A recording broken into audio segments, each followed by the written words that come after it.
আসসালামু আলাইকুম সুপ্রিয় দর্শকবৃন্দ। আজকে আপনারা যে ঘাসটি মূলত দেখতেছেন এটি ইন্দোনেশিয়ান স্মার্ট নেপিয়ার হাইব্রিড ঘাস। দর্শক, এই ঘাসটি আপনার খামারের গরু, ছাগল, ভেড়া, মহিষ, গারল যে কোনো গবাদি পশুর জন্য আপনি এই ঘাসটি চাষ করতে পারবেন। দর্শক, এই ঘাসটি আপনার অন্যান্য ঘাসের মতোই চাষ প্রক্রিয়া কিন্তু একই।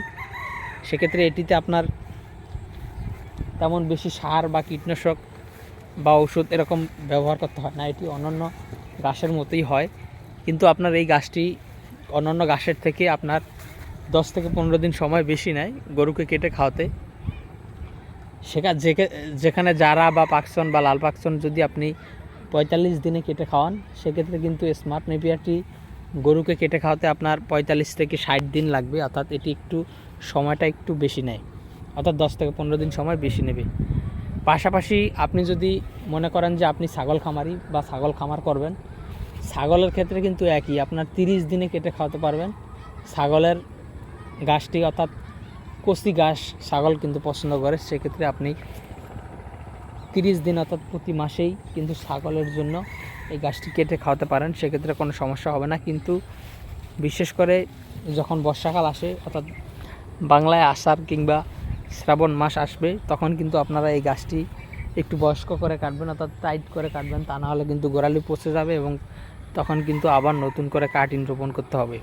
সেক্ষেত্রে আষাঢ় কিংবা শ্রাবণ 2 মাস যেহেতু বাংলাদেশে বর্ষাকাল থাকে, সে কারণে কিন্তু ওই সময় আপনারা একটু সময় বেশি নিয়ে, অর্থাৎ জমিতে ঘাস অনেক দিন রেখে দিয়ে তারপর কিন্তু কাটবেন, অর্থাৎ যাতে করে গোড়ালিটা একটু টাইট হয়, তাহলে কিন্তু আর গোড়ালি পচবে না।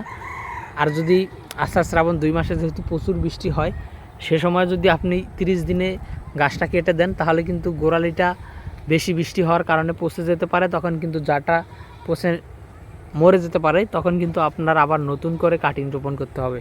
তো দর্শক, শুধু বৎসরে যেহেতু 12 মাস, শুধু 2টি মাস একটু লেট করে কাটলেই হবে। আর তাছাড়া প্রতি মাসেই ছাগলের জন্য আপনারা 30 দিন পর পর, আষাঢ় শ্রাবণ বাদে আর বাদ বাকি সব মাসেই প্রতি মাসে 30 দিন পর পর কেটে খাওয়াবেন। তাহলে কিন্তু কচি ঘাস ছাগল যেমন খায়ও বেশি, আর কচি ঘাসে কিন্তু প্রোটিনটাও বেশি থাকে। তো দর্শক বন্ধুরা, আমরা ভিডিওটা আজকে এখানে শেষ করব। যারা আপনারা ঘাসের কাটিং সংগ্রহ করতে চান, যে কোনো ঘাসের কাটিংয়ের জন্য আমাদের স্ক্রিনে দেওয়া নম্বরে যোগাযোগ করবেন। সকলকে অসংখ্য ধন্যবাদ।